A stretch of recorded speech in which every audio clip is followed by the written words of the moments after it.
Salve, calamares, ¿cómo estáis? Bienvenidos a este programa especial, a un programa de celebración. El programa, ni más ni menos, Ángel, que de 2.000 suscriptores en iVoox, porque hemos llegado a esa cifra, una cifra rápida, récord y que llevamos muy poquito tiempo. Esto es una maravilla. Sí, sí, ya sabes que, como siempre, Roma se engrandeció desde los orígenes de Rómulo y creció muy rápidamente porque evidentemente era el sueño romano. Pues es lo que les pasa a nuestros calamares, es el sueño de la República Calamar. ¿Cómo no van a venir? Oye, es una maravilla porque incluso en este año ya 2777 a Purbe Condita, porque ya estamos en el 2024, ya sé que las magistraturas y todo empiezan a partir de marzo, no vamos a decir que eso, pero nosotros empezamos el año moderno, ¿no? En el 2024 equivale al 2777 a Purbe Condita. ¿Qué te iba a decir, Sergio? Nosotros somos dictadores perpetuos de la República Calamar, igual que está el calendario juliano, el gregoriano, pues el calamariano. Y el calamariano empieza cuando nosotros queremos. Pues venga, pues dicho queda. O sea, si Ángel lo dice, pues oye, yo me apunto, me sumo, A ver, me parece una Sergio, buena idea. si lo dice el mito, es que es verdad. Esa es la gran frase, esa es la gran frase. O sea que en este año 2777 a Purbe Condita, que ha empezado ahora recientemente, pues tenemos la cifra de 2.000 suscriptores y además cerramos el año anterior con un iVoox Rewind que nos nos postearon en Facebook y en Twitter diciendo que habíamos sido uno de los podcasts revelación en el apartado de historia y humanidades. O sea que encantadísimos, ¿no, Ángel? Que Calamares a Romana se haya convertido en eso. No es sorprendente. Yo me imagino a un comerciante fenicio que fue a ver la primera Roma, la de Rómulo, o sea, Remo estaba todavía calentito allí, enterrado en el Saxo, en el Aventino, y dijo, esto va a ser grande. Pues lo de vos también lo han visto. Oye, pues nosotros encantadísimos. Ya os dimos las gracias a través de redes. Gracias por la confianza. Estamos creciendo muy rápido. Si lo llegamos a saber, pues en vez de iniciar el proyecto de YouTube, pues nos metemos directamente en el proyecto de iVoox, que nos lo planteamos en su vía también. Pero bueno, oye, ahora tenemos 2 vías. Entonces, como tenemos 2 vías y 2 caminos, todos los caminos llevan al mismo sitio. Ya lo sabemos, ¿no? Sí, al milario áureo de los calamares, sí es verdad, es cierto, Sergio. Esto es como todo. Tuvimos que hacer la correspondiente la primera encuesta a los dioses del Olimpo, le llaman pedir augurios, y nos lo dijeron, pero nos lo dijeron cuando ellos quisieron, porque todo se debe a la voluntad de los dioses. Así que hemos seguido el camino que los dioses han querido. Por eso este programa pues, es un especial 2.000 suscriptores de iVoox, pero lo vamos a retransmitir también en YouTube, pues para todos aquellos que única y exclusivamente nos seguís por YouTube, porque seguimos compartiendo este contenido en YouTube, aunque proliferan más los programas últimamente en iVoox, pues porque queremos darle un poquito más de caña a este canal para ver si crecemos, porque vemos que el crecimiento es muy rápido, ¿no? Y dicho esto, pues y antes de entrar en el meollo del programa, porque para celebrar este 2.000 suscriptores vamos a hablar de un tema brutal, de un tema que sabemos que os gusta y que os va a encantar, pues antes queremos dar cumplimiento a ese sorteo que teníamos pendiente del libro de Ángel, de Hércules, el dios de Trajano, ese gran libro de estas Navidades, que espero que ya muchos tengáis, pero prometimos en su día que entre los que escucharais el programa de iVoox, pues sortearíamos el libro. Pero bueno, hemos sido amables y hemos tenido algún comentario también en el mismo programa en YouTube y los hemos incluido a todos en este sorteo. Hemos hecho un sorteo fuera de cámaras, no lo vamos a hacer ahora en directo para ir al grano, y nos ha dado un vencedor. Ha sido Google, de manera aleatoria, que nos ha dado, en este caso, una ganadora, a María Isabel Méndez. María Isabel Méndez, que nos respondía al comentario a la pregunta que formulábamos, y nos dijo que Tito era el legado de la Legio 15 Apolinaris. Es correcta, ¿no? La respuesta, Ángel, queda confirmado, ¿no? Sí, sí, eso dice Flavio Josefo, y si lo dice Pablo Josefo, es que es verdad. Pues le decimos a María Isabel Méndez que enhorabuena, se ha alzado con la corona de laurel y que para que le enviemos ese ejemplar, pues contacte con nosotros, o bien a Sergio Alejo Gómez @gmail.com o Ángel Portillo Lucas @gmail.com, o a través de algún comentario del programa que quiera, ¿no? Nosotros os vamos leyendo todos y os vamos repasando. Nos tienes que dar sus datos postales, pero sí, mejor por correo electrónico que no es público. Sí. Mejor eso te iba a decir, sí, que siempre hay gente, sí, que a ti o a mí, somos romanos, Sergio, hasta la médula. Somos prácticos. O sea, ¿para qué no hemos inventado un correo de Super República Calamar 27? ¿No? Ángel Portillo Lucas y Sergio Alejo Gómez, ya está. Bueno, no sé, algún día a lo mejor creamos un correo corporativo para la República Calamar, ¿no? Yo qué sé. Sí, Super pero República Calamar, me gusta. esto para relaciones internacionales entre los países conquistados y nosotros. Eso sí, eso sí.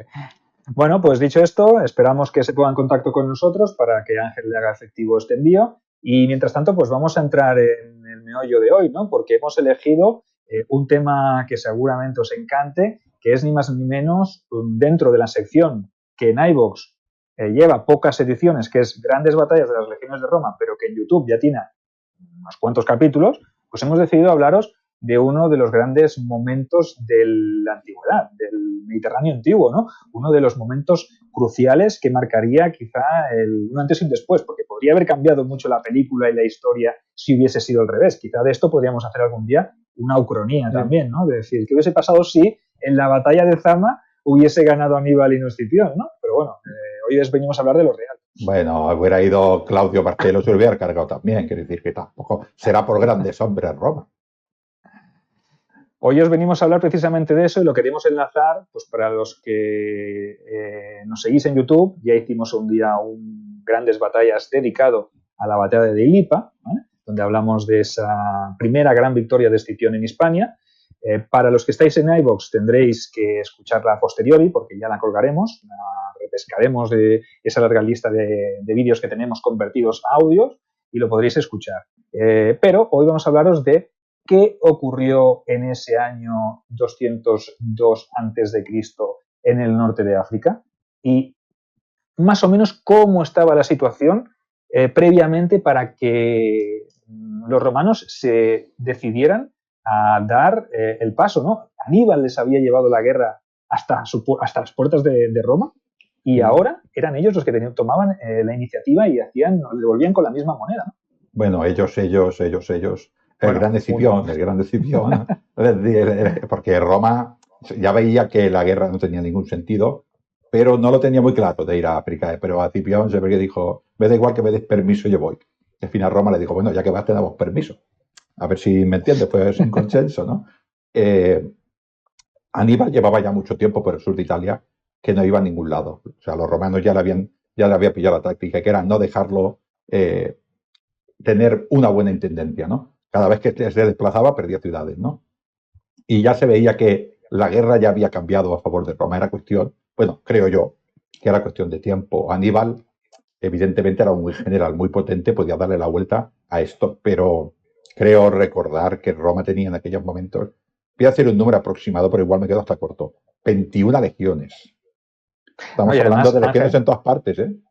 Y además, Ángel, yo creo que Aníbal no contaba con el apoyo del Senado para seguir la guerra en Italia, porque si el Senado cartaginés le hubiese seguido enviando tropas de refuerzo, quizá podría haber hecho algo, pero estaba, podríamos decir, que un poco solo, después de que su hermano también fuera aniquilado en la batalla de Metauro, ¿no? O sea que en el 206, o sea que ahí como... Eso tiene dos vertientes por parte del Senado. Primero que igual ya no le veía el futuro a la guerra se había hecho muy larga y tengamos en cuenta que los prohombres de Cartago, igual que los prohombres de Roma, eran los que corrían con los gastos de la guerra, y esto es importante. Pero es que además los cartagineses eran comerciantes y la guerra no es buena para los negocios y querían la paz como fuera, ¿no? Y se juntaron estas dos cosas, pero claro, Aníbal era tan potente que tampoco le podían decir te retiramos todo en la ayuda, ¿no? Pero no le dieron toda la ayuda que quizás merecía. De todas maneras, creo que estaba condenado al fracaso y que lo hubieran ayudado, ¿no? Porque ya había pasado el momento de Cartago. No aprovechó esa entrada a las puertas de Roma, ¿verdad? De decir, ¿qué hubiera pasado si Aníbal hubiese aprovechado para hacer esta entrada? Sonará esta ucronía, no os preocupéis que la tenemos preparada y en unas semanas también la podréis escuchar y haremos una hipótesis de lo que cómo habría cambiado la historia, ¿no? Pero en el presente, en el pasado, quiero decir, en el presente de Aníbal y en el presente de la República Romana, la situación era muy diferente. Escipión se había erigido en una gran amenaza, había arrebatado Hispania o Iberia a los cartagineses y había establecido pues un bloqueo, podríamos decir, dejando a Aníbal sin abastecimiento por la vía terrestre. Y la vía marítima, pues ya sabemos que era muy, muy precaria sobre todo después de los acuerdos alcanzados al final de la Primera Guerra Púnica, en los que Roma se había quedado con el poder del marítimo, ¿no? Con la talasocracia.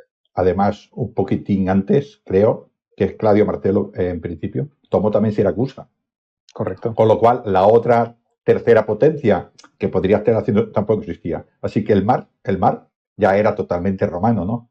Él estaba al sur de Italia y le era muy difícil, pues eso, recibir suministros, ¿no? No intendencia y nuevos hombres. Como dices tú, fracasaron todo lo que quisieron llevarle a los hombres de forma masiva. Y llegó Escipión en el 203, un año antes, y dijo, África para mí. Y desembarcó allí con unos cuantos hombres y pues se lo devolvió un poco a Aníbal, ¿no? Pues ahora la guerra la voy a hacer en tu casa, ¿no? Esto, claro, el Senado cartaginés, pues, y los sudetes, o creo que se llaman así, se asustaron un poco.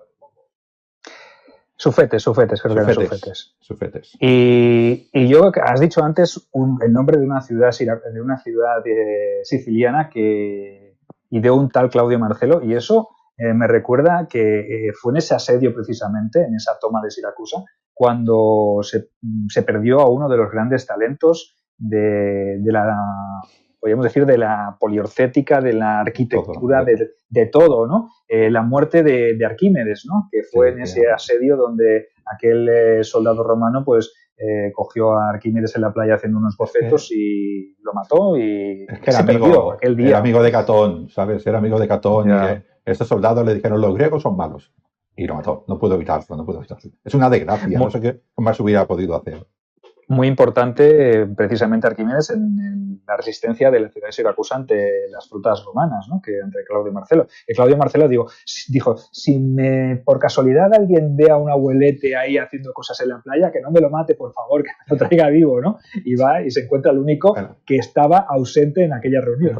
Sergio, el megáfono anacrónico no funcionaba bien y el último escuchó matadlo y claro. No le llegó. Bueno, hecha este pequeño inciso que me parece importante porque también es un episodio digno de destacar, vamos a ese año 203 cuando Escipión se va hacia África y obviamente eso lo que hace es que entre el canguelo a los sufetes y obviamente pues ahora sí que quieren tirar de Aníbal, ¿no? Todo ese apoyo que no les había brindado pues es como su única esperanza para poder frenar la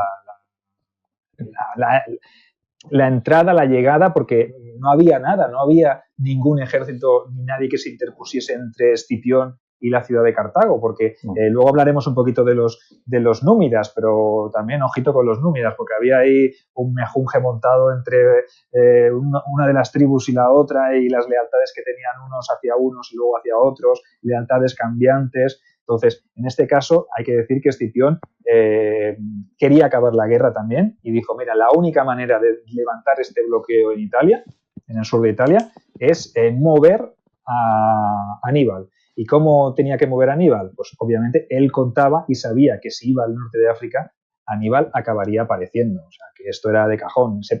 Era como que en el ambiente se olía, se fraguaba ya ese enfrentamiento final que tenía que decidir el devenir de la guerra, ¿no?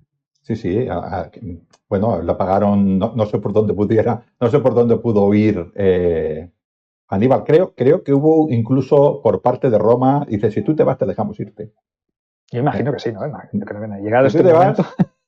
Si tú te vas, te dejamos irte, ¿no? Vete a tu tierra y déjanos la península itálica que ya pondremos nosotros en veré a todo aquel que te apoyó, que se van a enterar. Qué alivio, ¿no? Qué alivio, Ángel, ¿no? Cuando claro, Aníbal, tío, todos los romanos dirían, madre. Imagínate estas matronas de Canas, que murieron allí tantos romanos, unos cuantos años después diciendo el gran Escipión, el que echó a los púnicos de Hispania, ahora va allí a su tierra, a Cartago, ahora van a sufrir lo que hemos sufrido nosotros, ¿no? Esto es un gran alivio para Roma, o sea, Roma había estado en la tormenta y ahora ya le venía la calma y además, como las tornas habían cambiado, ya se veían ganadores, ¿no? Supongo que ya pensaban que era en cuestión de tiempo. Y ahora ya están lejos de Roma. Aníbal también tuvo que dejar muchas tropas buenas, se llevó bastantes, pero dejó muchas tropas buenas y eso también era un alivio para los romanos. Yo creo que que los romanos eso lo dejaron hacer. Digo, tú te vas, vete, vete, vete. No te viene a molestar, vete, vete. Yo te persigo de 30 kilómetros y tú vete. Él llegó allí a Cartago con unos cuantos hombres, no muchos tampoco. El Senado le dio unos cuantos hombres, incorporaron un ejército, lo dices tú. Ahora hablaremos un poquitín de los númidas estos que son este amor, odio a Roma que tienen los númidas. Es un poco curioso, ¿no? Pero es muy curioso que cuando Aníbal llega allí a lo que ahora sería el actual Túnez, ¿no? Las ciudades tampoco le rinden pleitesía. Porque claro, las ciudades están allí y les dicen, ¿quién es el triunfador ahora? Ahora el triunfador es Escipión y es el que tengo que apoyar. Con lo cual, Aníbal, cuando llegó allí, no se encontró a las ciudades abriéndole las puertas, no. Se las encontró cerrándose las puertas. Y eso fue malo también para mismo Aníbal. Sí, la verdad que es una situación complicada, así que a finales del 203 a.C., recordad, siempre hablamos antes de Cristo, Aníbal desembarca en Leptis Minor, la actual ciudad de Kemis, que está en ruinas, evidentemente. Como dice Ángel, trajo 15.000 hombres y muy pocos de ellos podríamos afirmar que eran veteranos, sino que traía mucha gente bisoña y no traía caballería, porque prácticamente la había perdido toda en las racias de Italia, ¿no? En esos últimos años, donde realmente la caballería era lo más móvil, pero evidentemente Roma se había reforzado, había sacado, como siempre, recursos de donde no los tenía Aníbal, por ejemplo, y había de debajo de Lenna ha sacado recursos, correcto, de debajo de correcto. Lenna. O sea, imaginaos, ¿no? Estábamos en un punto donde Aníbal le fue también bien este repliegue porque tampoco quedarse en Italia hubiese sido tarde o temprano hubiese supuesto su final, ¿no? Entonces, quizá también él respiró aliviado cuando Escipión desembarcó en el norte de África y fue llamado, ¿no? Entonces, yo creo que eso también para él fue, no sé qué piensas tú, Ángel, pero yo pienso que él también estaba en una situación un poco crítica. Sí, la única cosa que podía hacer, yo creo, ahí Cartago en aquel momento es salvar todo lo que pudiera, hacerte fuerza en África e intentar conseguir una paz un poco, bueno, ya sabes que Roma, los tratados de paz siempre eran a la romana, pero bueno, ellos eran comerciantes, ¿no? Y decían, bueno, por mucho que tenga que pagar, al final, como soy tan buen comerciante, me saldrá a cuenta. Yo creo que esperaban esto ya. Creo, es mi intención, porque la intervención que hace Cartago, la propia Cartago, con tropas a Aníbal es bastante escasa, ¿no? Es como dijéramos, pega los últimos caletazos y mientras tanto negociamos, algo así. Porque de Númidas, bueno, lo que hemos dicho, ¿no?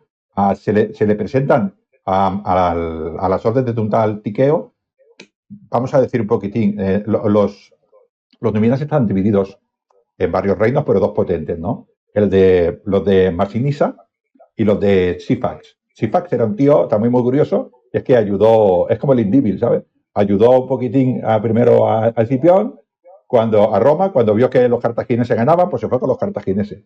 Pero luego resulta que no, que robaba, bueno, al final, Silax no acabó bien, pero el reino de Silax sí que todavía apoyaba a los cartagineses. Y otro rey que dijo, ahora que Sifax está débil, pues yo intentaré coger el poder, que era este señor Masinisa, y este apoyó a los romanos. Así que nos encontramos a Númidas en los dos bandos. Y además eran la potencia más grande de caballería de los dos bandos. Alucina. Correcto. Eso es un detalle muy, muy importante, ¿no? Además, pues también había soldados que habían podido regresar de la aventura de Magón Barca, que había ido también al auxilio en su día de su propio hermano, ¿no? O sea que además había también 1.000 jinetes al mando de Mesótilo, que era otro reyezuelo númida, y las tropas de Asdrúbal Gisgón, otro de los generales cartagineses que apoyaron a Aníbal, ¿no? Entonces, realmente se encuentra con que sí que tiene tropas, pero hombre, para ser el valedor y el defensor de los intereses de Cartago y para tener a Escipión en África, pues hubiese estado bien también que el Senado cartaginés lo hubiese corrado un poco más, ¿no? Que hubiese enviado más gente, porque tienes al enemigo en tu casa, ¿no? No cometamos el mismo error que los romanos, ¿no? Vamos a ser inteligentes, tácticos y a intentar darle a nuestro único gran general todos los recursos pues, para que pueda hacer algo de sacarse encima, a no ser que, como tú dijeras, no, Ángel, como estás diciendo, Albert, que esas negociaciones paralelas incluyeran precisamente no darle apoyo a Aníbal, ¿no? Estoy casi convencido porque ahora luego al final explicaremos un poquitín cómo fue el tratado, ¿no? pero yo creo que ya se estaba masticando porque la respuesta de Escipión no es la que pareciera correcta, ¿no? Una vez que soluciona el problema de Aníbal, vamos, pues no, o sea, se firma la paz, ¿no? Con lo cual igual ya se estaba un poquitín negociando, es mi manera de pensar, ¿no? Bueno, con todos esos hombres, Aníbal, claro, tenemos un montonazo de hombres, vamos a ponerle 40.000 hombres, ya sabes cómo va esto de la fuente, Sergio, ¿no? Y estos hombres todos tienen que comer. ¿Y qué les da comida? Pues las ciudades. ¿Qué puedes esperar tú? Viene el héroe de Cartago, el héroe de la tierra, pues todas las ciudades les vamos a abrir la puerta y les vamos a dar comida. Pues no fue así. Algunas le abrieron probablemente por miedo, otras no le abrieron y él las asaltó, ¿no? Y o sea que tuvo problemas para ya con estas ciudades que en principio les tenía que apoyar. Esta tontería que nos parece tan tonta retrasó el enfrentamiento prácticamente un año. Claro, porque realmente sin recursos, pues tú no puedes hacer avanzar un ejército ni mantenerlo o sea, te tienes que centrar en obtener esos recursos. Y además, si te encuentras con que tienes tropas noveles que las tienes que entrenar y que las tienes que preparar para una gran batalla, porque el ejército romano pues, se calcula que estaría en torno, quizá los cartagineses estaban en torno a los 40.000 hombres y el ejército de Escipión, con los refuerzos que había recibido del Senado romano, llegaba tal vez a los 35.000, más los... Sí. Y estaba pendiente de que llegaran también esos refuerzos de Masinisa, ¿no? Que podían ser también una ingente cantidad de jinetes, que eso decantaba o igualaba muchísimo más la balanza en cuanto a efectivos, ¿no? Y eso es importante. Es muy importante Masinisa y la caballería porque eso es lo que decanta la batalla. Es curioso, ¿eh? Normalmente tenemos a las legiones romanas, potentísimas en esa época, tenemos a la infantería púnica, o fenicia, como lo queremos llamar, africana, que era buenísima. No te iba a decir que fuera como la macedónica, pero la siguiente mejor, ¿no? Incluso ya hablaremos más adelante, si se presenta algún macedónico, y la batalla se pierde y se gana por la caballería. Es curioso, curioso. Correcto, pero hay un primer movimiento táctico de Escipión, ¿verdad? Que me parece hacia principios de octubre del año 202 decide fingir una retirada, ¿no? Fingir una retirada para ver si un hombre ducho, un gran general, un gran estratega como Aníbal, no muerde el anzuelo, pero sí que lo muerde, porque Aníbal lo que hace es enviar a su caballería detrás del ejército romano que está replegándose. Sí. Y dices, ¿cómo un tío que ha estado llevando una guerra tan larga en Italia es capaz de morder el anzuelo? Y bueno, no se sabe qué pasa. Las fuentes no nos lo dicen, pero puede ser orden de él o puede ser, como dices tú, problemas de que los hombres que tenían eran bisoños, ¿no? Y claro. Escipión tampoco quiero decir que igual huiría con unos pocos hombres y no lo sabíamos. La fuente de las noticias es que fue un desastre para la caballería púnica. Para esta caballería púnica pensemos que a Roma todavía le faltaba la caballería importante, que era la de Masinisa. Pues con la caballería que tenía Roma y probablemente algunos huélites y algunos, quiero decir, lanzando, diezmó bastante la caballería de Aníbal. Y un hombre como Escipión, las cosas no las hace por casualidad. Esto fue buscado para debilitar, porque él sabía que la fuerza, o sea, la batalla estaba precisamente en la caballería. Y esto picó Aníbal, o yo creo que Aníbal no picaría, Sergio. Yo creo que fue más esto de el ímpetu de los soldados y él no los pudo parar. Además, Escipión pues, se enteró de que el ejército de Aníbal pues, tenía esos problemas de abastecimiento y lo que hizo fue organizar una emboscada a un convoy de suministros que venían a darle un poquito de cancha y de respiro y de recursos al ejército cartaginés, ¿no? Y lo que hizo fue poner a uno de sus legados principales, a Quinto Minucio Termo, en una colina que dominaba un paso estrecho y por la noche atacó el tren de suministros, llegando a matar a 4.000 hombres y capturando a otros tantos, además de la totalidad del habituallamiento. Eso sí que fue un golpe maestro. Es que imagínate maestro. Que estás en tu tierra y el que te está haciendo emboscada es el enemigo. Claro, todas estas tribus que apoyaban a los romanos, por intereses propios, claro, le hicieron muchísimo daño, ¿no? Pero eso pasó con la intendencia, dijéramos, con la comida, pero es que también le pasó con el agua. También Escipión lanzó ataques sobre dos ciudades, una que se llamaba Parta y otra que se llamaba Nagaragara, difícil que es, y ahí las tomó y también les limitó el agua. O sea, esta técnica es más de Fabio Máximo que de Cipión, pero como Cipión era muy grande, lo hizo lo mismo, ¿no? Que es ir desgastando todos estos recursos. Claro, esto no deja más que deshabilita mucho al enemigo porque tiene que dedicar a muchos hombres a buscar recursos que no tiene. Y además, como si, o por si eso no fuera poco, eso llenó o dejó el camino llano a esos refuerzos númidas que tenían que llegar y fueron ni más ni menos que 6.000 infantes y 4.000 jinetes númidas que engrosaron el ejército romano en Naragara, ¿vale? O sea que, imagínate, o sea, yo me imagino a Aníbal diciendo, uff, no tengo comida, hostia, me he quedado sin agua, vamos, y ahora Masinisa con todo su ejército. Claro. Digo, ¿me pueden salir las cosas peor? Dice, Claro. gastaste tu suerte en Italia. Por eso sucede, por eso creo yo, que Aníbal, en esos momentos, cuando Escipión le planta la batalla, él tiene que aceptarla. En otras condiciones, Aníbal hubiera hecho lo que hizo alguna vez en Italia, que es retirarse. Retirarse a otro lugar, buscar un poco de seguridad, buscar intendencia, pero en aquellas condiciones no podía estar muchos días sin agua, sin comida. Y Escipión buscó el lugar que le interesaba para hacer la batalla que le interesaba. Con lo cual, grande Escipión también, ¿no? Forzó esa situación, forzó a Aníbal y se dice que antes de esa batalla se produjo una entrevista entre ambos generales, entre Aníbal y Escipión, que me hubiese gustado estar allí escuchando lo que hablaban. Cómo mola si fuera verdad, ¿eh? Ya. Sí. Bueno, escucha, luego se habla y se rumorea de aquella entrevista que tuvieron años después, ¿no? Sí. Muchos años después de Zama, pues tuvieron una entrevista. Sí, correcto. Entonces, allí hablaron y esa mítica o esa legendaria escena en la que dicen cuáles son los mejores generales, que Escipión le preguntó a Aníbal cuáles eran los mejores generales. Pues en esta previa sí que se intentó llegar a un acuerdo, pero no arribaron, porque o bien las condiciones que quería Escipión no se las daba Aníbal, o bien Aníbal sabía que esto era ya un cara a cara y para él no había otro camino que la guerra y vencer, porque sabía que si era derrotado, no Escipión, a lo mejor, si no lo mataba en combate, cuando él volviera a Cartago, pues evidentemente allí los sufetes ya habrían negociado algún tipo de tratado. Él, yo creo que era consciente, Ángel, de que tenía que combatir sí o sí, porque por mucho que hubiera una paz acordada, dentro de esa paz su cabeza tenía que ir en una bandeja.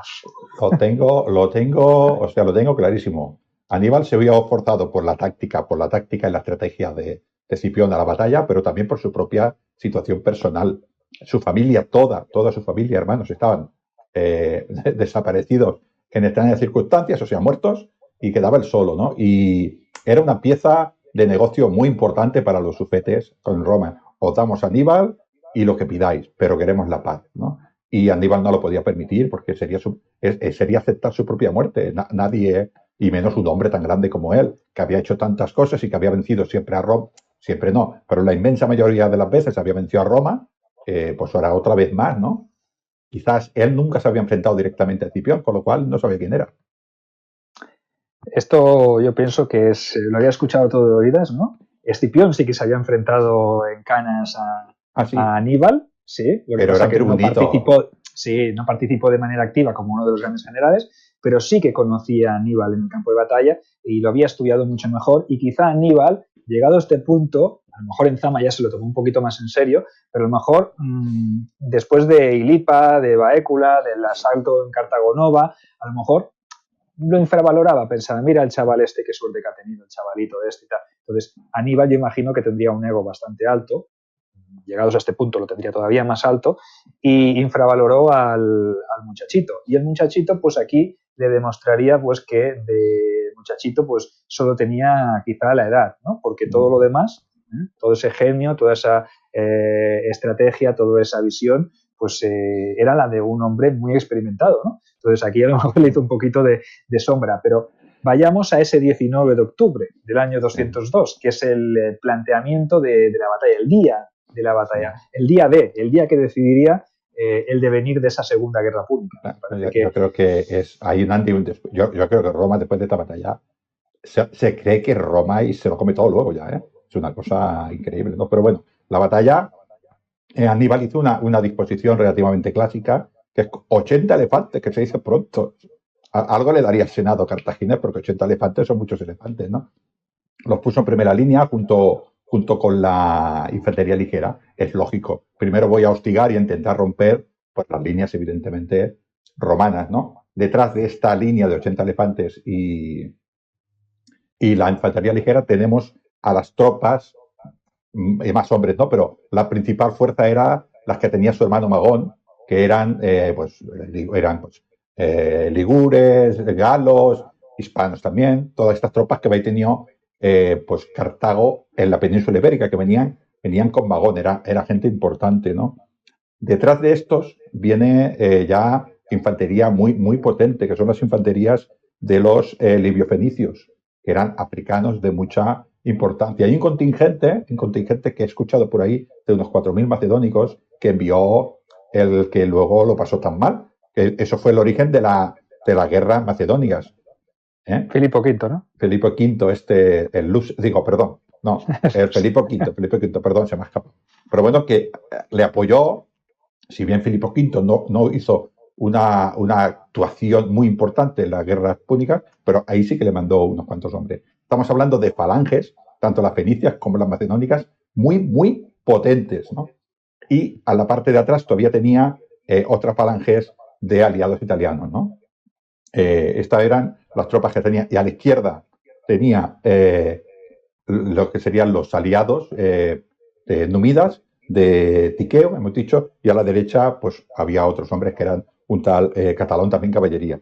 2.000 y 3.000 jinetes de caballería a ambos bandos. Es una formación bastante clásica. Hostigamiento, infantería pesada pero no tanto, infantería súper pesada detrás y a las bandas pues la caballería. Entra dentro de un razonamiento lógico de aquella época.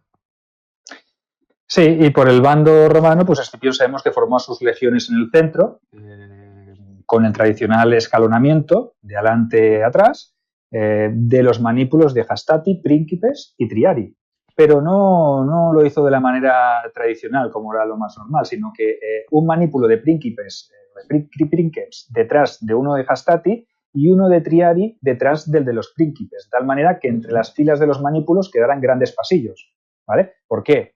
Pues porque él sabía que los elefantes iban en primera línea y que combatir a los elefantes, la experiencia le había demostrado pues que lo suyo era dejar espacio para que los elefantes se colaran entre las filas. Sí, y luego ya nos encargaríamos de esos elefantes pues de la manera que tocase, ¿no? Entonces yo pienso que ahí Escipión se adelantó y supo ver, hombre, es que Ángel, los elefantes se ven desde lejos, ¿no? O sea, que puedes cambiar la disposición táctica y plantearla según tú veas cómo plantea el enemigo la táctica. Son para romper, Claro. Si tú rompes mucho una formación, atacas por allí y rebasas la línea enemiga y el enemigo te deshace como quiere, ¿no? Y Escipión era en esto, ya había luchado contra elefantes, ¿no? Además tenía aliados que también habían luchado contra elefantes, con lo cual, entre su experiencia y la experiencia de los aliados, ¿no? Pues supo ver esto, ¿no? Es importante también ver, te he cortado un poco la alineación, pero bueno. No, acaba.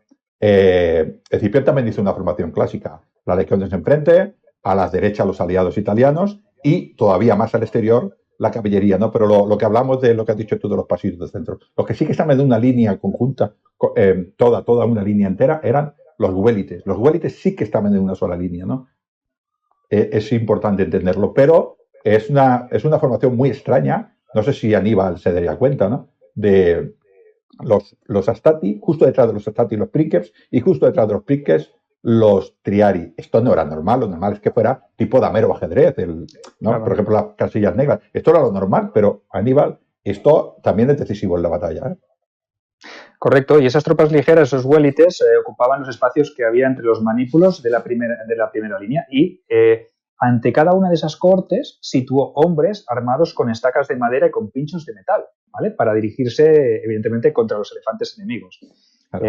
Y esto es pura estrategia. Esto es un arma pues que yo pienso que Escipión había ido aprendiendo a contrarrestar el poder de los elefantes, ¿no? Y yo pienso que aquí quizá los elefantes, ponerlos en primera línea sin ningún tipo de apoyo que no fuera una infantería pesada, porque si tú, por ejemplo, Ángel, yo pienso, tal como os explicaremos el planteamiento de la batalla, si tú entras con los elefantes y no viene nada detrás para cubrir a esos elefantes, evidentemente, tú imagínate que tú envías a esa infantería libio-fenicia y esa falange macedónica que entre, tan buen punto pasen los elefantes, que entre esa caballería, esa infantería pesada. Eso pilla a los romanos por sorpresa, porque si están lidiando con los elefantes y tú le metes la infantería pesada de golpe, lo que pasa que es jugártelo todo a una carta, evidentemente. Claro, pero yo creo que Aníbal conocía suficiente a los elefantes. Yo creo que los elefantes, Cartago lo sabía, igual que lo sabía los del reino seleucida, incluso los macedonios que utilizaban elefantes de vez en cuando.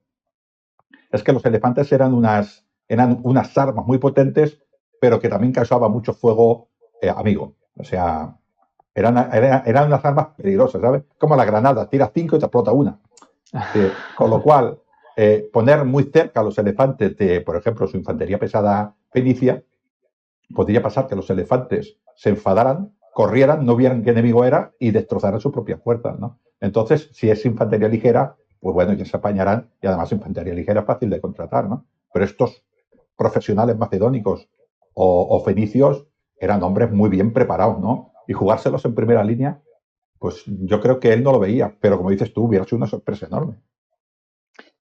Correcto, a los flancos pues puso a Masinisa en el flanco derecho con 6.000 jinetes, que se enfrentaría a los 2.000 de Tiqueo, y a Cayo Lelio, a su gran tribuno, que a estas alturas yo no sé qué sería ya, pues sería el segundo al mando, ya tendría una importancia bastante relevante Cayo Lelio, ¿no? Pues lo puso en el flanco izquierdo con 2.700 jinetes también, que se enfrentaría a los cartagineses de Cartalón, ¿vale? O sea que lo mismo, las caballerías en los flancos pues para cubrir y para rodear llegado el caso, pero evidentemente ya presupones tú que del enfrentamiento que haya entre las dos caballerías en los dos flancos saldrá la decisión, ¿vale? Bueno. Ese será lo que decidirá la guerra, porque realmente el que pueda ganar o la caballería que quede vencedora y que quede libre, esa caballería puede ocasionar muchísimo, muchísimo daño. Sí, y yo pienso que ahora en números era muy superior la caballería de Masinisa y la de Cayo Lelio. O sea que... Claro. Todos estos hombres de caballería que perdió Aníbal en esta primera escaramuza, ahora le faltaban, ¿no? Pero de todas maneras, Sergio, a nosotros nos parece un poco lógico el decir, por ejemplo, que la caballería fue decisiva. Pero esto no estaba en el ADN romano. En el ADN romano estaba el que las legiones fueran decisivas. La caballería fue decisiva porque Escipión se lo planteó así. Y esto, además, Masinisa fue más decisivo de todos, fue un aliado.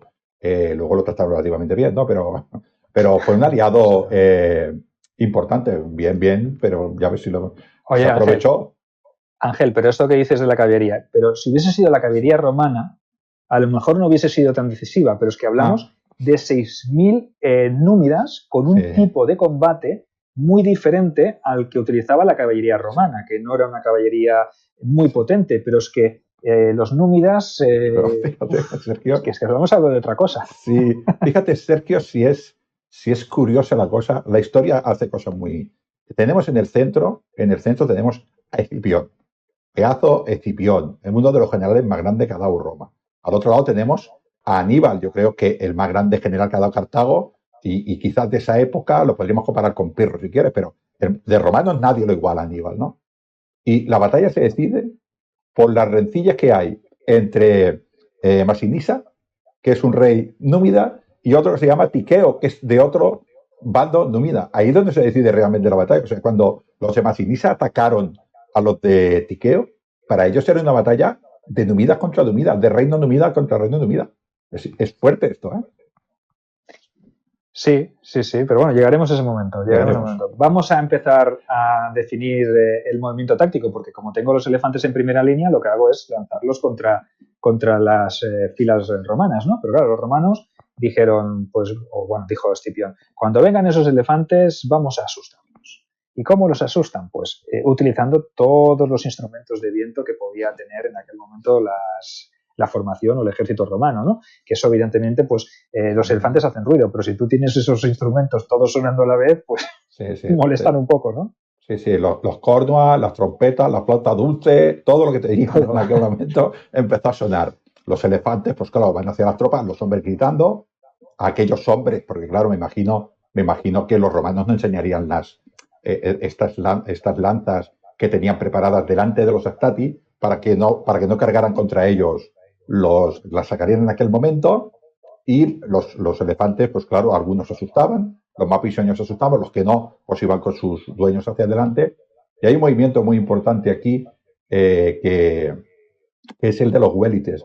Los huélites que estaban entre estos que hemos dicho, que estaban entre las columnas de legionarios romanos, que había estos huecos, los que estaban ocupando esos huecos salen corriendo.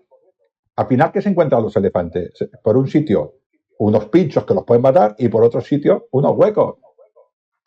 Así que imagínate, elefantes que no saben dónde van, elefantes asustados, elefantes corriendo por estos huecos y elefantes que se dan la vuelta atemorizados. Este es el problema de los elefantes. Correcto. Sabemos que incluso los huélites se aprovecharon para matar a algunos de los guías de los elefantes, lo más lógico, elefantes desperdigados, elefantes que caían en los pinchos. O sea que es un fracaso absoluto la táctica de los elefantes, pero no porque no estén preparados, sino porque los romanos han ido un paso por delante. Escipión lo ha preparado todo para engañar a Aníbal y para dejar a los elefantes pues como algo totalmente inofensivo, que realmente no causaron prácticamente bajas en el ejército romano. Dicen que incluso algún elefante pasó corriendo de miedo por entre las tropas romanas y siguió corriendo. Se perdió allí, ¿no? Y dijo, mi batalla está en otro lado, yo me voy a la selva con mis elefantitas. No, es así, ¿no? Con lo cual, como dices tú, ese movimiento de elefantes fue un fracaso, ¿no? Algunos elefantes, este movimiento también es muy importante, ¿no? Algunos elefantes, pues, fueron también hasta la caballería de Masinita, ¿no? Masinisa. Y esta caballería se adelantó a atacar a estos elefantes, ¿no? Esta ventaja táctica también muy importante, porque ellos sí que sabían luchar contra los elefantes. Correcto. Y la caballería no sale por una orden. No es lo mismo tener que luchar cuerpo a cuerpo como hacía la caballería romana que utilizar esos venablos para lanzarlos. Y un elefante no tienes ni por qué acercarte. O sea, la caballería númida tenía, experiencia ya en el tema este. O sea, que prácticamente para Masinisa luchar contra los elefantes no supuso un riesgo para sus tropas. O sea, que eso es otro añadido para decir que los elefantes fueron un fiasco. Claro, pero lo que me refería es que Masinisa está atacando a los elefantes, se acerca a por los elefantes, pero se acerca mucho a la caballería de Tiqueo y ya que estamos acercándonos, vamos a por él. Claro, y se produce el enfrentamiento entre las dos caballerías. ¿Esto, Sergio, lo dijo Escipión o lo hizo Masinisa solo? Hombre, esto es obra de Masinisa, no te quepa ninguna duda. Pienso que la orden de Escipión no era esa, o sea que realmente ahí aprovechamos para limar esas rencillas, ¿no? Esas asperezas que tenemos entre númidas, ¿no? Los vio allí firmados y dijo, tú con Sifec te vas a enterar. Ahora te vas a cagar. Ahora yo lo que quiero, porque lo que quería en este caso Masinisa era ser el rey de todos los númidas. Claro. O sea y tenía que pasar por encima de esta gente. No le quedaba otra. Y lo hizo. Y evidentemente tenía muchos más hombres que él para hacer ese enfrentamiento, por mucho que fuera forzado, pues obviamente se decantó por el bando de Masinisa. Eso también es importante. Cayó Lelio en el otro lado, sí que cargas, pero probablemente este sí que obedeció a Escipión y carga contra Cartalón, ¿no? Que es el otro líder númida al otro lado.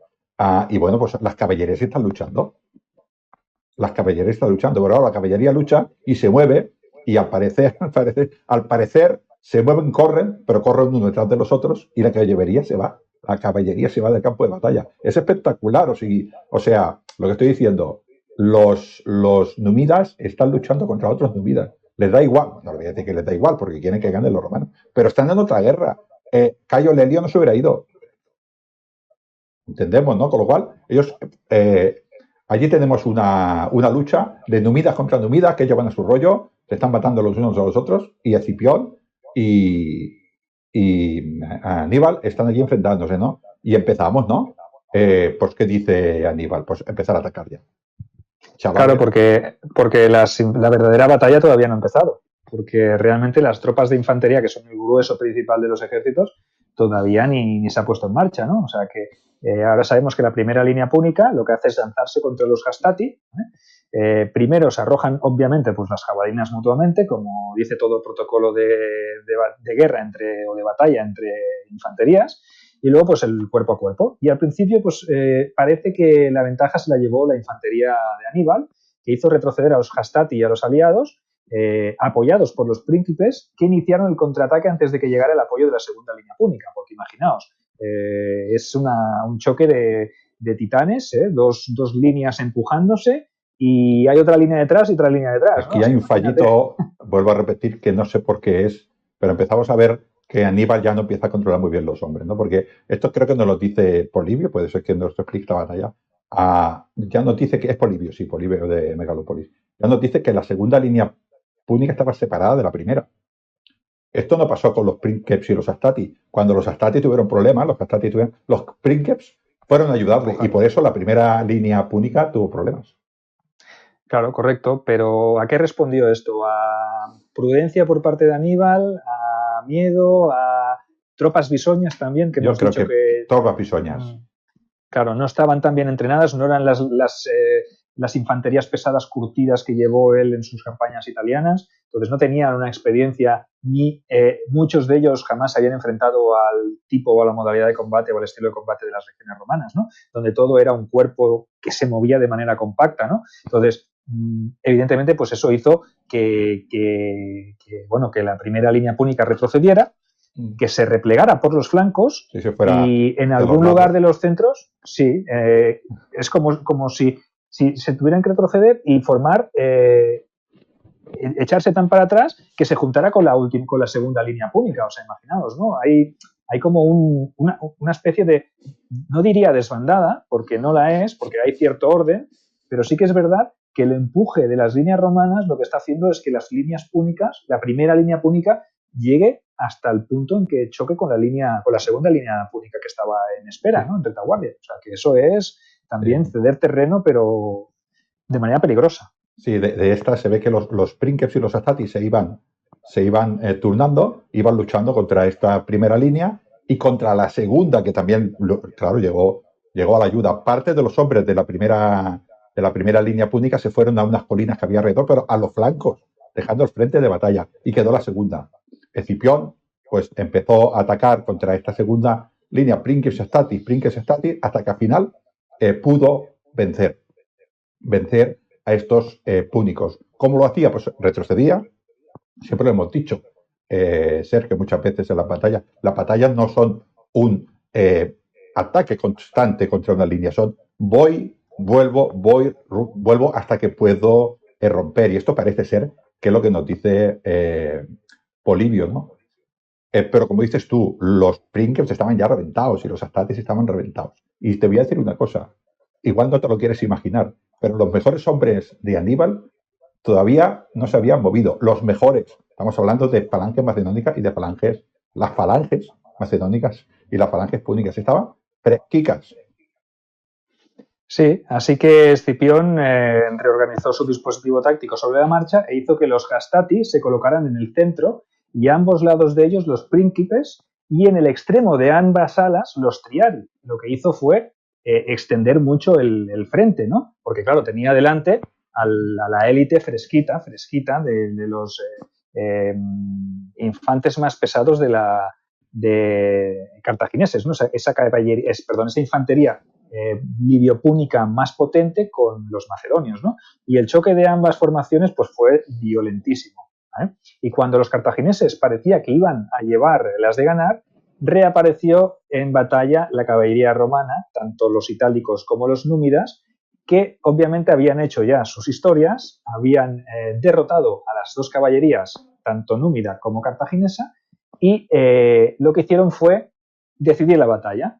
Y obviamente lo decidieron de la manera pues que nadie se esperaba, porque nadie contaba con esa caballería, ni los romanos ni los púnicos. O sea, no sabían dónde estaban porque la violencia del combate y el desplazamiento los había llevado muy lejos. Pero claro, cuando las dos líneas están en combate cuerpo a cuerpo y la caballería se te coloca en la retaguardia, Ángel, ahí ya No. puedes decir que por muchas tropas de élite que tú tengas, no puedes defenderte por dos lados. Además, estamos hablando de parte, no toda la caballería númida, pero mucha caballería númida era de hostigamiento, con lo cual te están matando sin que tú te puedas acercar a ellos porque sois palanques y además tienes enemigos delante y enemigos detrás, con lo cual no puedes hacer nada, ¿no? Es muy interesante el movimiento de, de Cipión de poner a los triaris contra los fenicios, los bifenicios, estas falanges, ¿no? Y supongo que quiso ganar por número a las falanges macedónicas, porque allí puso a Statis, que no podían contra ellos, y Prinques, pero bueno, eran muchos hombres, ¿no? Era cuestión de, bueno, tú me vas a matar a 10 y yo te voy a matar a 8, pues bueno, algo así, bueno, lo intentó, pero Aníbal con estos hombres se lo estaba haciendo pasar mal a Escipión. Entonces, cuando vino, como dices tú, la caballería al rescate, ¿no? Y aquello, pues bueno, evidentemente fue un desastre para Cartago, pues no, pues que tuvo que huir, ¿no? Pero aún así, claro, estamos hablando de Aníbal, ¿no? Entonces los romanos van a perseguir a Aníbal. Aníbal, no sé si por casualidad o cómo, tenía hombres para hostigar a los romanos. Cuando les daban la espalda, atacaban a los romanos. Y los romanos perdieron muchos hombres yendo a por los que huían. Aquellos que se habían colocado en las colinas de la primera línea que se habían replegado, acordaros. Entonces, cuando se está replegando la infantería pesada cartaginesa con Aníbal, los romanos les están hostigando, la caballería sobre todo, y lo que hace es, esa infantería que estaba en posición elevada, lo que hace es caer sobre esos perseguidores y, pese a estarse retirando, Aníbal está dándole pal pelo a los romanos que están, en teoría, ya han ganado, ¿no? Porque podían haberse parado y haber dicho, oye, pues ya se está retirando, pues ya hemos ganado esta batalla, ¿no? Pero incluso y así, Aníbal siempre causando bajas hasta el final, ¿no? Y obviamente, pues cuando se dan cuenta de que no sale a cuenta, deciden parar por miedo a otra posible emboscada, porque no sabían lo que podía tener oculto Aníbal, y se dedican a saquear el campamento púnico y regresan a Útica con el botín, ¿no? Digo, obviamente Sergio, sí. ¿Cuánto dinero habría en esas arcas de ese? Porque estamos hablando de que... Todo lo que trajo de Italia, ¿no? Sí, la inmensa mayoría de los hombres que tenían eran mercenarios, o sea que ya encontraría, no sabemos la cantidad de oro que tendría y de plata, debería ser, vamos, Cipión, tendría que poner la mitad del ejército para cargar. Correcto, le tocó la lotería en aquel momento, ¿no? Sí, sabemos que el campamento cartaginés fue asaltado y saqueado y Aníbal tuvo que retirarse hacia la costa, hacia Drumentum, donde al parecer llegó en 2 días y 2 noches y luego se dirigió desde allí hacia Cartago, ¿no? Y en cuanto a las bajas, pues que esto es un poco así complejo de definir, ¿no? Las bajas cartaginesas nos dicen las fuentes que ascendieron a 20.000 hombres muertos. O sea, son la mitad del ejército, es una exageración. Es prácticamente la mitad del ejército que tenía. Yo creo que es demasiado, ¿eh? Pero bueno, en este caso se trata de ensalzar la victoria de Escipión, y más cuando veáis que las bajas romanas nos dice que fueron 9.000 y han estado a punto de perder varias veces. Imagínate las bajas que les pueden haber causado los cartagineses en el centro, solo en el centro, entre Hastati y Príncipes, yo creo que cayeron muchísimos. O sea, más de 9.000 seguro, no me lo puedo llegar a creer. Un ejército de 35.000. Yo estoy casi, claro, son ucronías, pero estoy casi convencido que si no aparece la caballería, el ejército de Escipión lo pasa muy mal. No sé si voy a perder la batalla, pero lo pasa muy mal. Hubiera perdido una cantidad de hombres enorme. Y los Astati y los Princeps contra esas serisas macedónicas de 6 o 7 metros, que eran tanques, caerían como moscas. O sea, pero bueno, no te puedo fiar mucho de los números, pues porque, bueno, siempre hablan de muchos, ¿no? Evidentemente, perderían muchos hombres los cartagineses y al huir todavía perderían más, pero la mitad de los hombres se me antoja muy exagerado.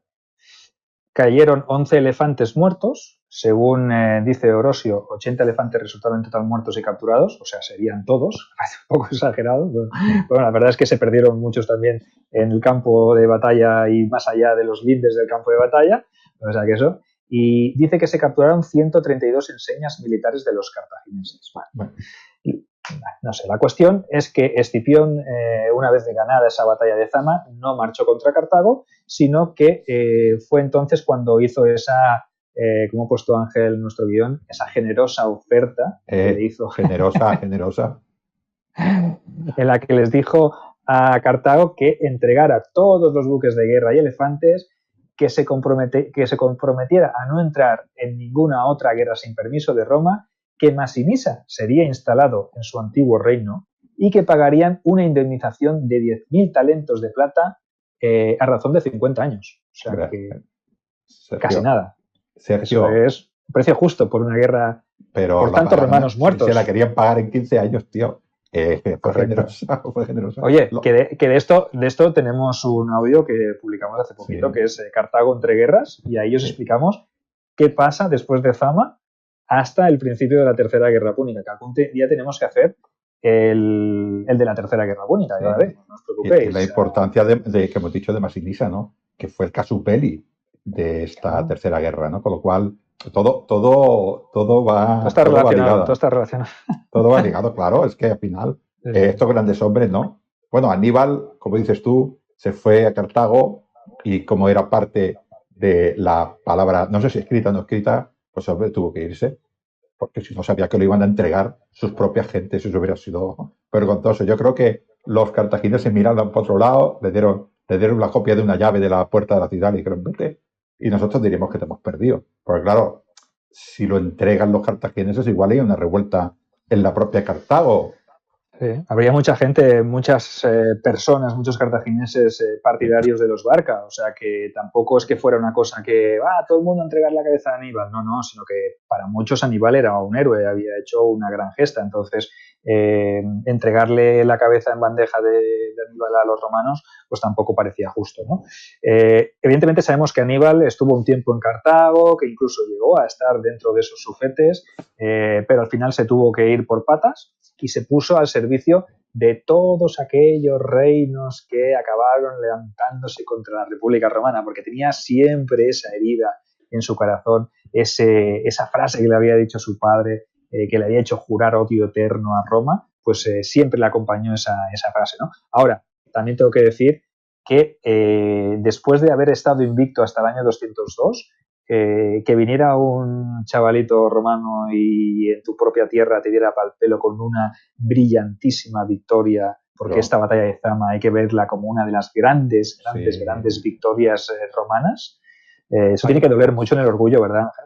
Hay generales que tienen por ejemplo, como Escipión, que son grandes generales, pero los dioses les favorecen, o sea, porque además es que tienen la suerte en el momento adecuado. O sea, lo que pasa en esta batalla es espectacular. Lo que hace en Hispania tampoco tiene nombre, quiero decir, si no te acompaña la fortuna, y lo que pasa poco después contra el reino Seleucida, que bueno, en teoría era el hermano que llevaba el ejército, cómo ganó ese hombre también aquella batalla allí. Quiero decir que, bueno, pues hombre afortunado, no hay más, y Roma, mientras fue fuerte, siempre fue capaz de encontrar ese hombre que la salvara, ¿no? Y en este caso hubo más hombres, ¿no? Claudio Marcelo, Fabio Máximo, pero yo creo que es el que define más que Roma superara la Segunda Guerra Púnica.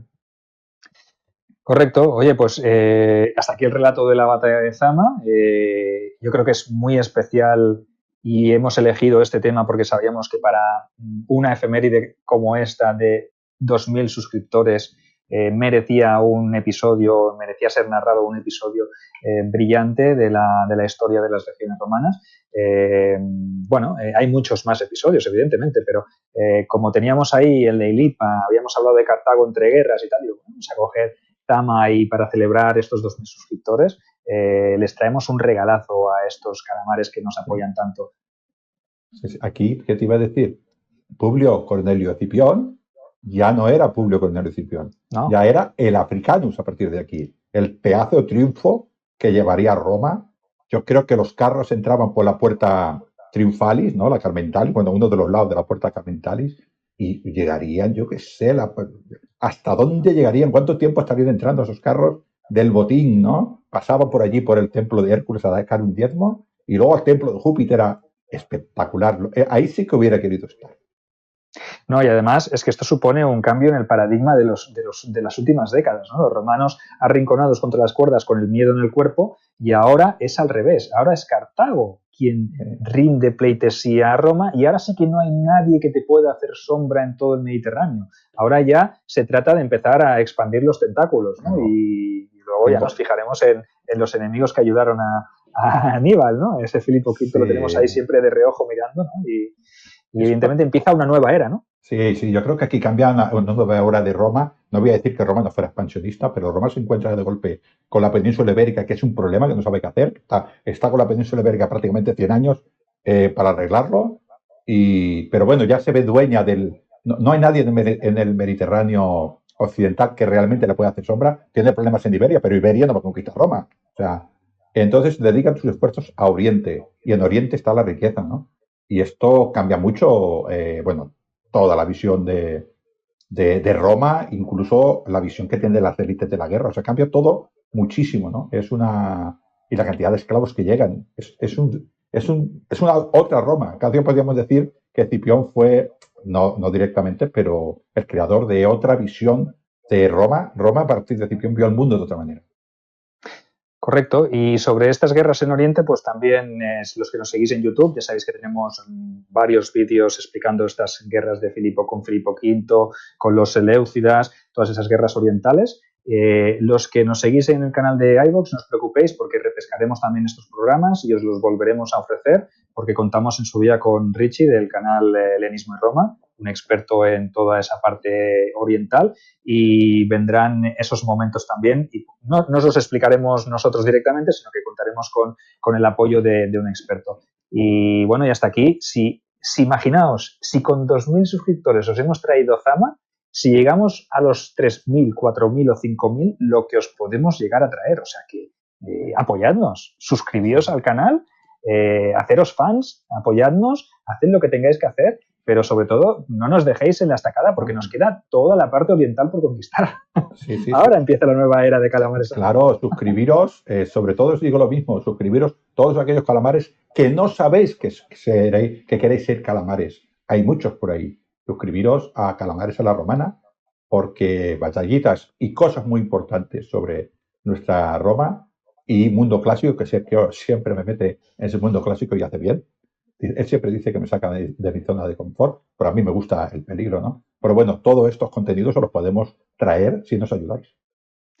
Y recordad también pasaros por el canal de YouTube si os queréis suscribir también en Sergio Alejo Gómez y obviamente pues a Lignum en Roma, el otro podcast que tiene Ángel, donde allí pues él sí que habla exclusivamente de Roma. Pero bueno. Te lo voy a anunciar aquí en exclusiva, pero que porque saldrá este programa. A mitad de marzo haré el programa número 100 y algo estoy preparando. Ojito, 100 programas y muchas escuchas y muchos suscriptores. Los que todavía no seáis suscriptores de Lignum en Roma, también ya estáis tardando. Y sobre todo, recordarle a nuestra ganadora, a María Isabel Méndez, ponte en contacto con nosotros si quieres tu ejemplar de Hércules, el dios de Trajano. Yo creo que merece mucho la pena, no lo dejes pasar, ¿eh? Pues ya nos despedimos y bueno, suscribiros y luchar por vuestros sueños. Sed felices, calamares. Un saludo.